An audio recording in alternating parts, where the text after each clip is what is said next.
ప్రధానంగా ఒకటండి, మహిళా బిల్లు మీద పాత సెన్సెస్ని ఇప్పుడు అప్లై చేయడం అన్నది చాలా అన్యాయం. ఆల్రెడీ దీనివల్ల మొన్న జరిగిన పార్లమెంట్ ఎన్నికల్లో మహిళలకు అవకాశాలు పోయినాయి. దాదాపు 10-12 రాష్ట్రాల ఎన్నికలు జరిగినాయి, వాటన్నిటిలో కూడా మా అవకాశాలు పోయినాయి. ఇప్పుడు ఈ అవకాశాలన్నీ పోగొట్టింది 2027 సెన్సెస్ వస్తే ఆ డీటెయిల్స్తో ఏదో లాభం జరుగుతుందని మేము అనుకున్నాం. ఇంకొక ఏడాది అయితే 2027 వస్తుంది. మరి ఆ సెన్సెస్ కోసం ఆగితే డెఫినెట్గా మహిళలకు ఇంకొన్ని సీట్లు ఎక్కువ పెరుగుతాయేమో అని ఒక ఆలోచన. రెండవది, ఈ సెన్సెస్లో కులగణన చేస్తామన్నారు కాబట్టి బీసీ బిడ్డలు ఎంతమంది ఉన్నారో లెక్క పెడతారు కాబట్టి బీసీ ఆడబిడ్డలకు రిజర్వేషన్ వస్తుందేమో అని మేమందరం కూడా ఆశపడ్డాం.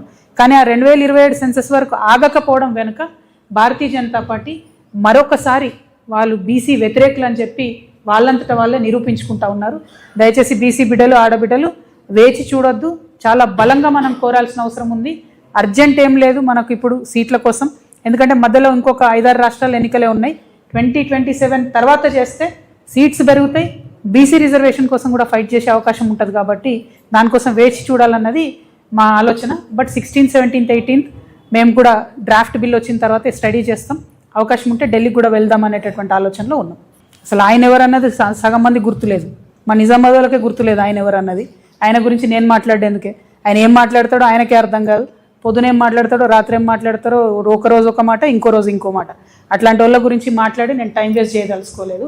తెలంగాణ ఆడబిడ్డలు స్వయం ప్రతిపత్తి కలిగినటువంటి వాళ్ళు, స్వతంత్రంగా ఆలోచించుకునేటటువంటి శక్తి ఉన్నవాళ్ళు.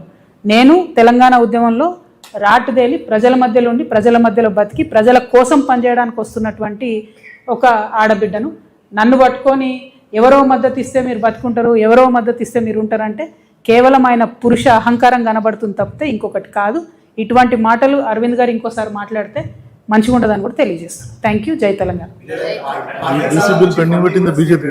నేను చెప్పిన కదా, ఆయనకు తలకాయనే లేదు. ఆయన గురించి ఎందుకు మనకు డిస్కషన్, వేస్ట్ ముచ్చట. ఆయనకు అరవింద్ అనేట ఆయనకు తలకాయ లేదు, ఉన్న పని చేయదు, వేస్ట్. అంటే కేరళ ప్రజలను తెలంగాణలో కాంగ్రెస్ పార్టీ మనం చేసిన మోసాన్ని తెలియజేయడం కోసం మాత్రం నేను ఆ వీడియోని రిలీజ్ చేసినాను.